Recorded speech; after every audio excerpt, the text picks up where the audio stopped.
So part B, we're still discussing the technique, the separation of variables technique.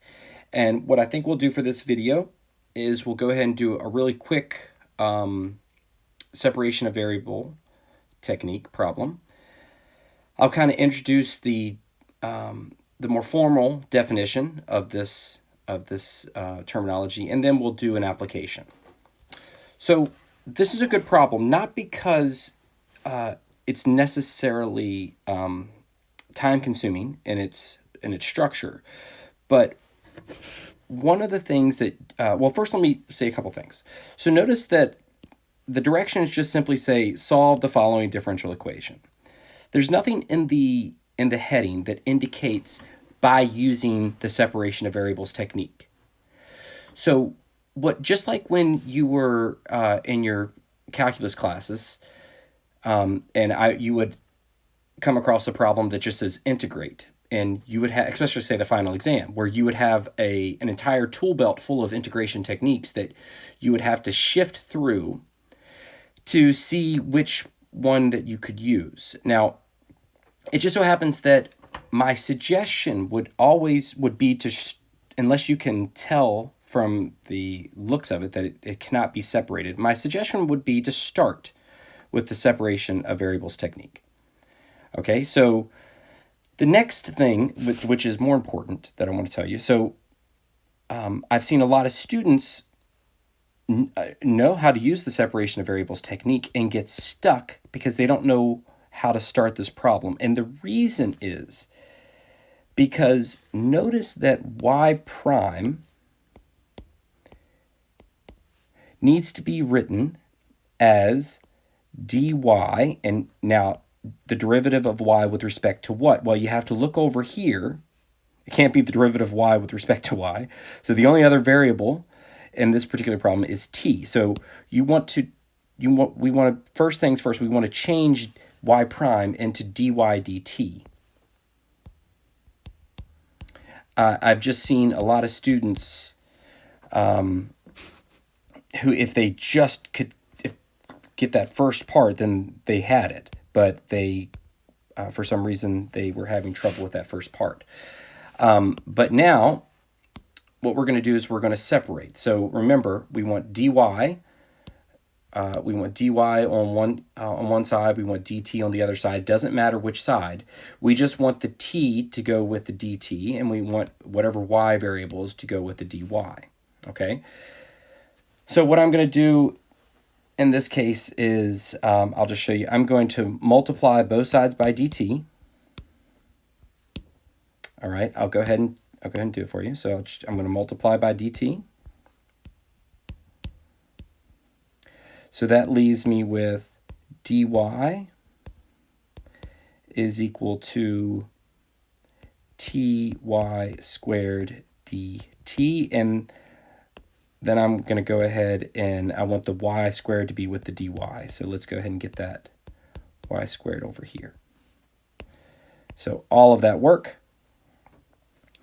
And now I have 1 over y squared dy is equal to t dt. There we go. Okay.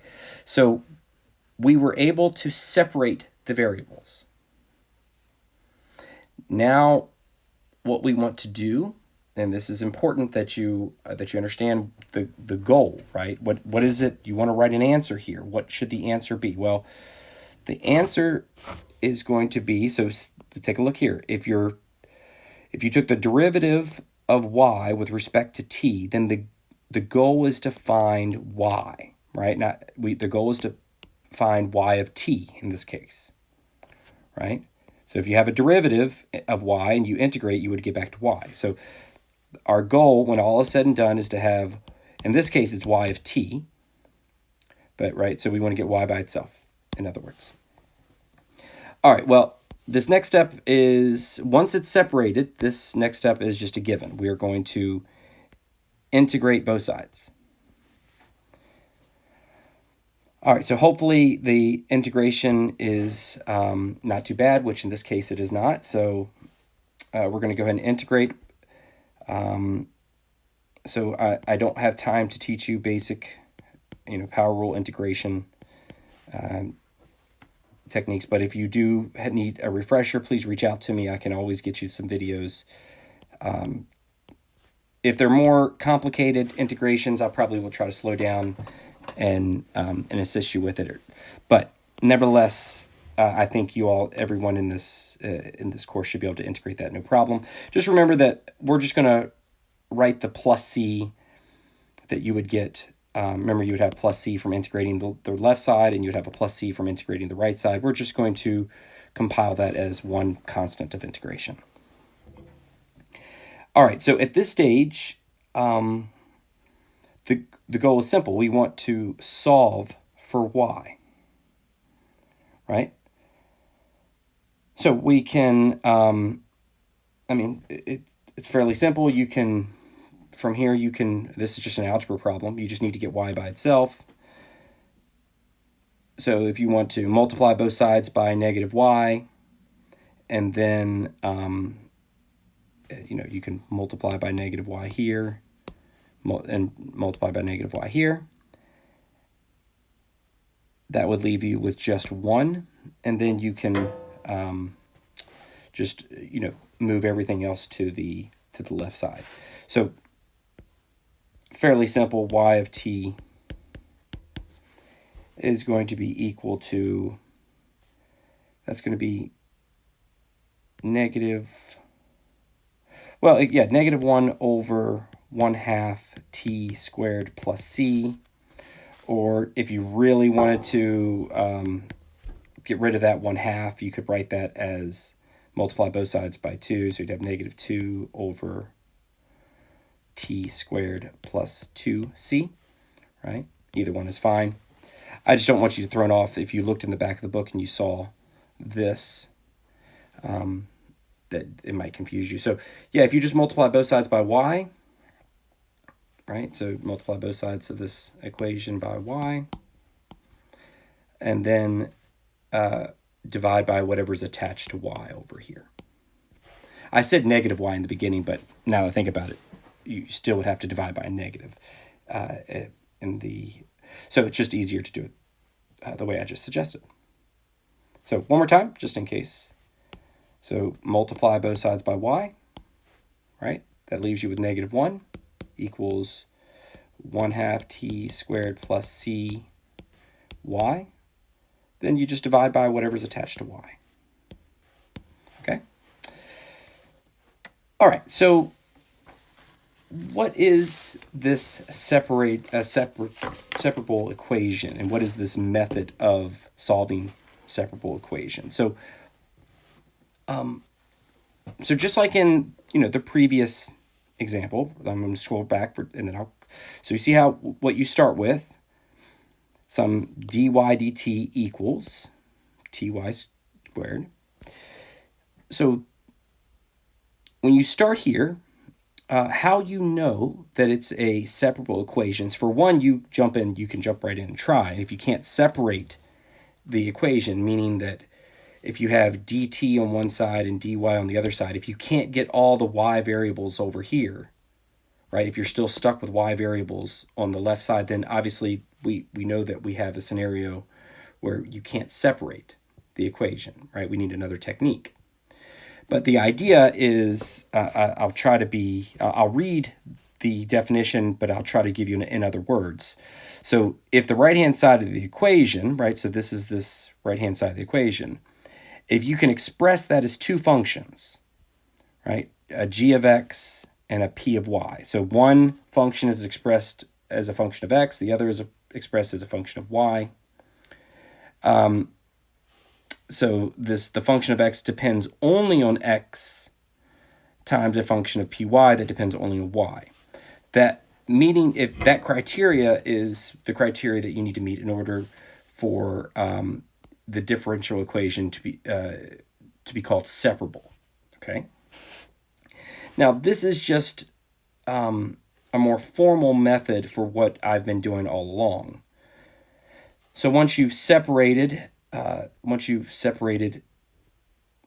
And what the way they do it is, a little bit different than probably the way I showed you in the problems that I did. But if you can express it as a function of x, function of y, you can see what they're doing as they get to this step right here, right? I mean, they want anything with the y variable, anything that's a function of y to be with dy, and anything that's a function of x to be with dx. At that point, you are just simply integrating both sides, and then you'll be solving. Just a side note. So I've just seen little mistakes over the many years that I've taught this course. Remember that if this is your differential equation, you would be solving for y. Whatever's in your dy dx, whatever's on top here of your Leibniz notation is what the goal is to solve for, right? So here you're also solving for y. Okay, finally. So let's go ahead and do an application. I mean, I understand that, problems like this are not very fulfilling. So let's see if we can do some type of scenario that is a little bit more fulfilling, right? So there's very few constants in this world, right? There's very few givens, but many of you are going off to a 4-year school soon after the semester, or maybe you're already at a 4-year school. And at your 4-year school, there is, of all the unassurances in the world, there is one assurance that will be at your 4-year school, and that is it will have plenty of beer. Okay? So let's create a fictional scenario. Right? You are at some type of college party. You are just, you're having fun. There's some beer in the refrigerator, so you grab a nice cold beer.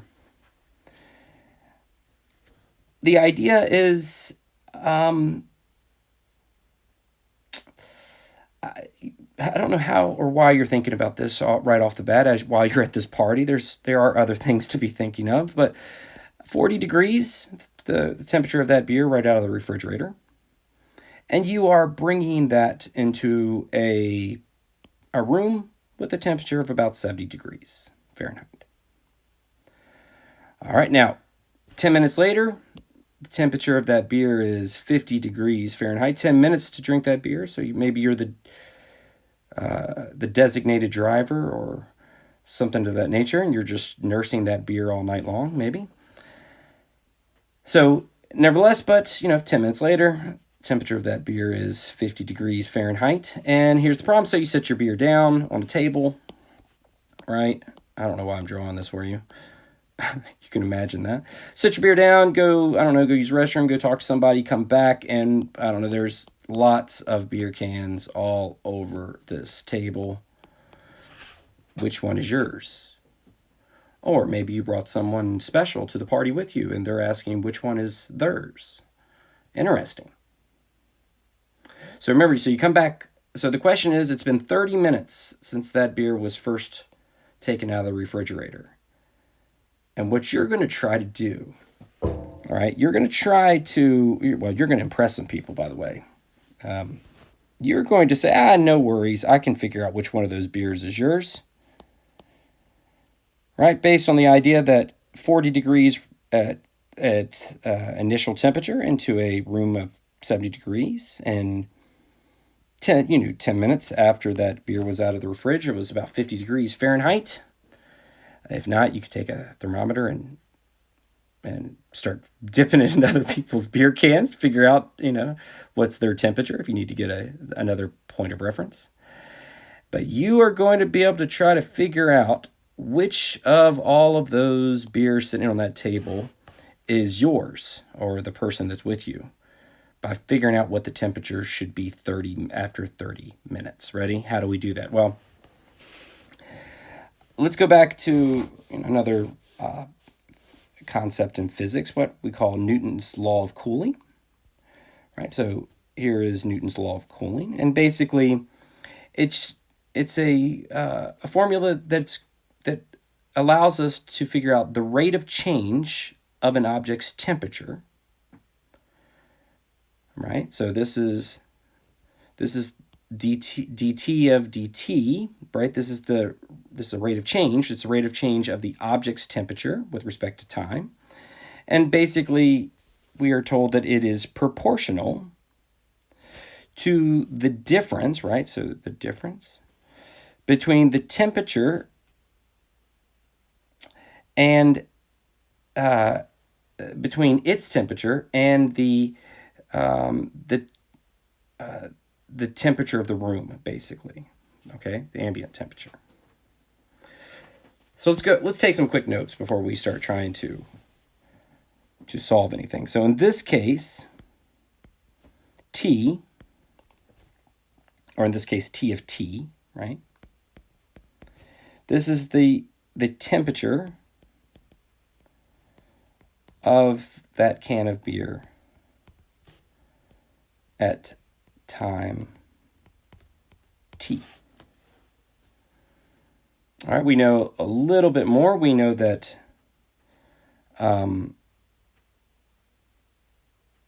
let's see here. So little t is going to represent time. We're going to let A, that ambient temperature is just the temperature of the room.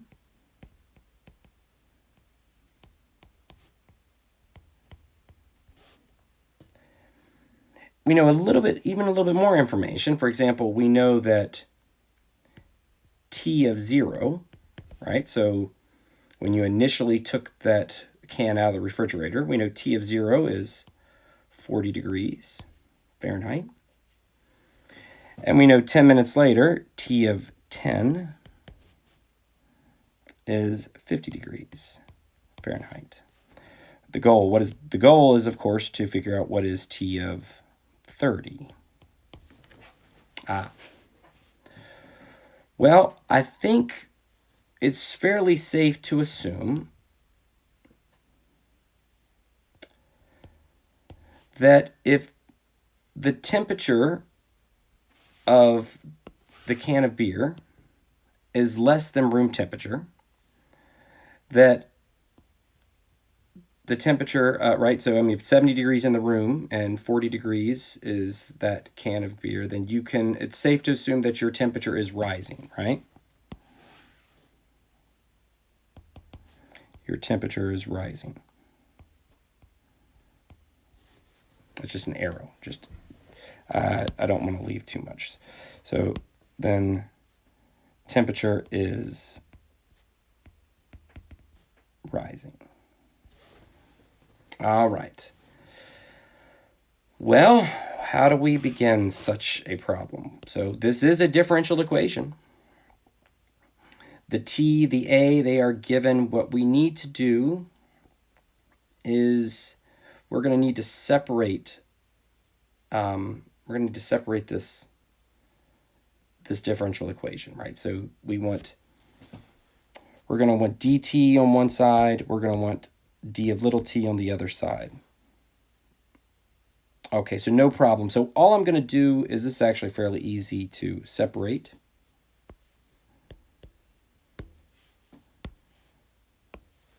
So if we multiply both sides of this equation by dt, then what are we left with? Well, we're left with d of big T is equal to negative k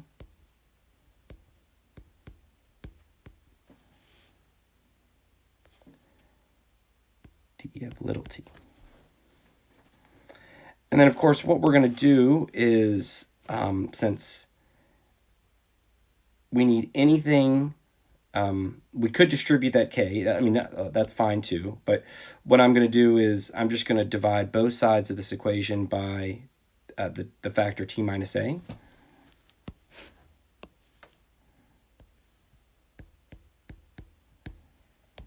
Again, you have to imagine that here you are in a room with a pencil and paper out, right, and you're going at it with some calculations, and everyone is saying, I'm going to marry that person, right? That's what they're all saying. They're all whispering. So okay, so this is what we're left with at that point.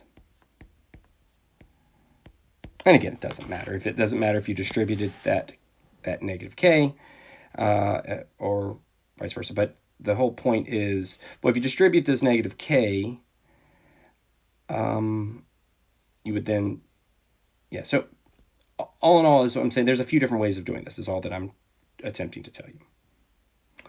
So at this stage, you have separated, right? You have separated this differential equation, and you, at this stage, hopefully you know what's coming next, right? You are going to want to integrate both sides. Now, we may as well, since we're going to have to, at some point in time, we're going to have to introduce our initial information. I can actually, we can proceed to do that a couple ways. So let me see if I can show you how to do this through definite integration. So let's look at the right side.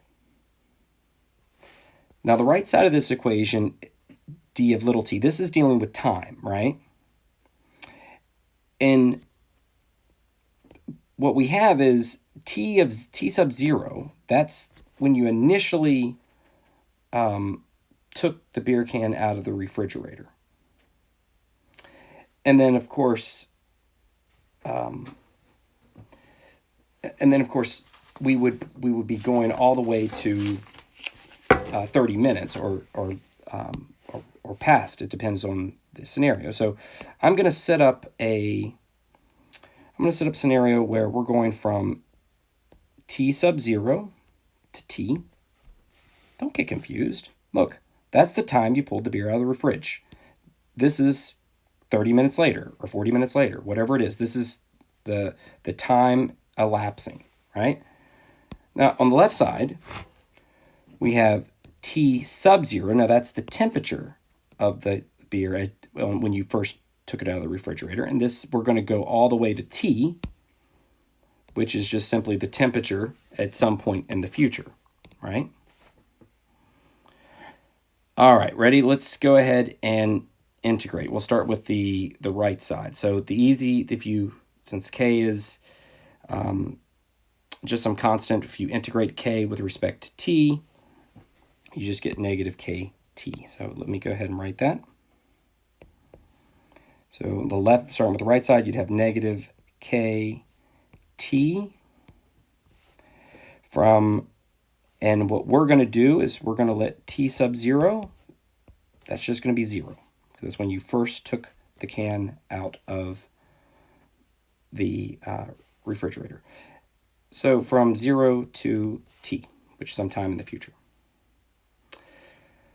All right, so hopefully you spot that with this integration, this is going to be ln again, because what you're going to do is you're going to let u equal t minus a. Then du with respect to t, right? So think about that. If you took the derivative of t with respect to t, that's just 1. And of course, the derivative of a constant is going to be 0. So really what you're going to have is du is equal to dt. So in that case, it's just going to be 1 over u, which is ln. So this is going to be ln of u, and we defined u to be t minus a.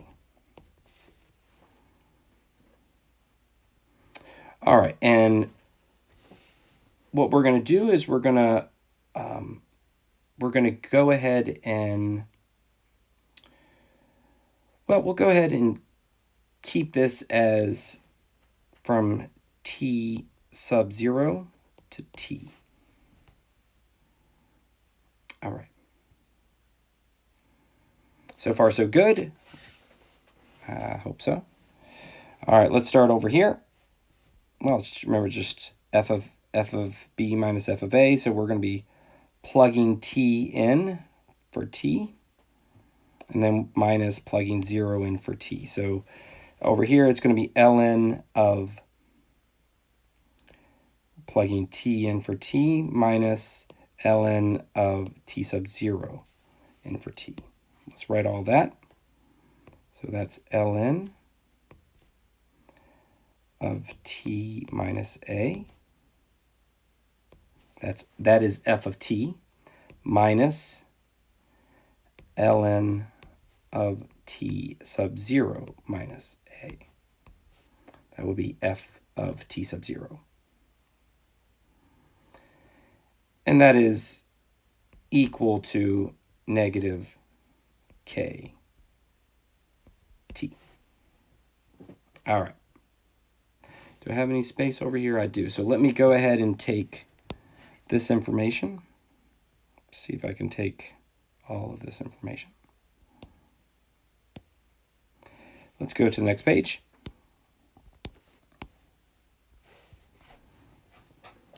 All right, so remember the goal is to figure out the temperature, right? So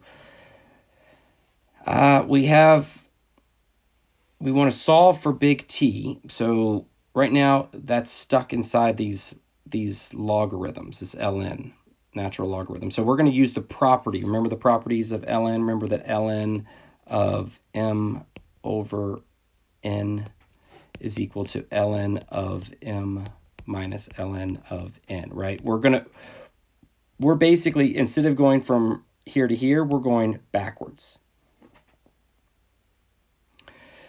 So this would be ln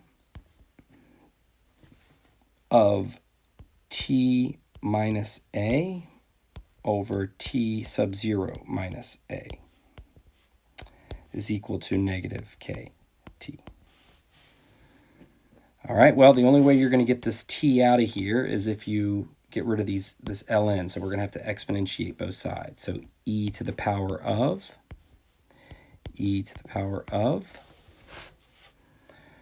All right, so that leaves me with t minus a over t sub 0 minus a equals e to the negative k t.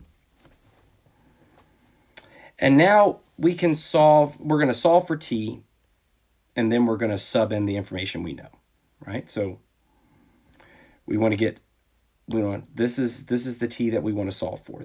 We already know this. We're going to sub in 40 for that in just a second. All right, so you can see how we could solve for this, right? Just multiply both sides by that denominator. And then you would have to, at that point, you would have t minus a equals, and then you'd have to add a to both sides. All right? So what does that look like? So that leaves us with t is going to be equal to a plus t sub 0 minus a e to the negative k t. All right. Well, we may as well start plugging in some information. So do we know A? Do we know the temperature of the room? We do. Do we know the temperature of the can when it was initially taken out of the refrigerator? We do. That's 40 degrees. So let's go ahead and plug in some information. So T, and remember I'm writing as just T, but it's T really means T of time T. Your temperature is a function of time.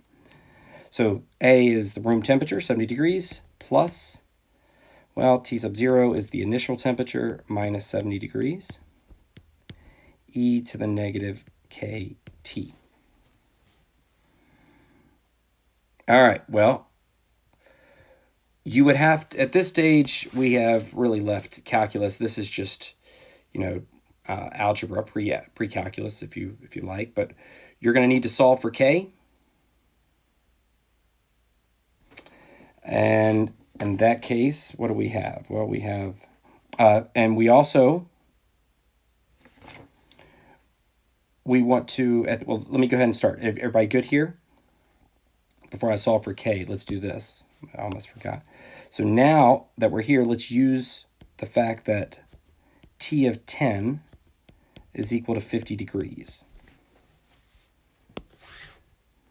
So meaning 50 degrees, this temperature, when time is 10 minutes. So once we plug these two in, then we can solve for k.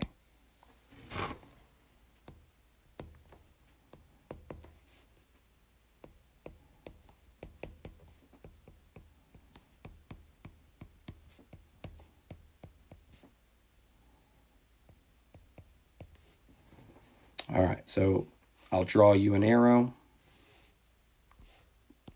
or two. All right, now solve for k. In this case, k is roughly equal to 0.0405.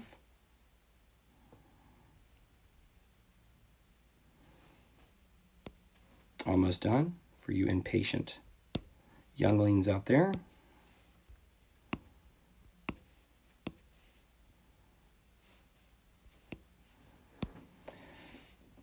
So now let's get back to our T of t formula. So T of t is simply going to be 70 degrees. Now, 40 minus 70 is negative 30, so minus 30 degrees. E, now it was to the power of kt, but now we're going to use negative 0.0405 t. So here is your solution to that differential equation, and the only thing left, whoa, what the heck did I just do? The only thing left is to figure out, this is going to give you the temperature for time t. The only thing left to do is just simply plug 30 in for t. And we're getting 61.1 degrees Fahrenheit, right? Beautiful.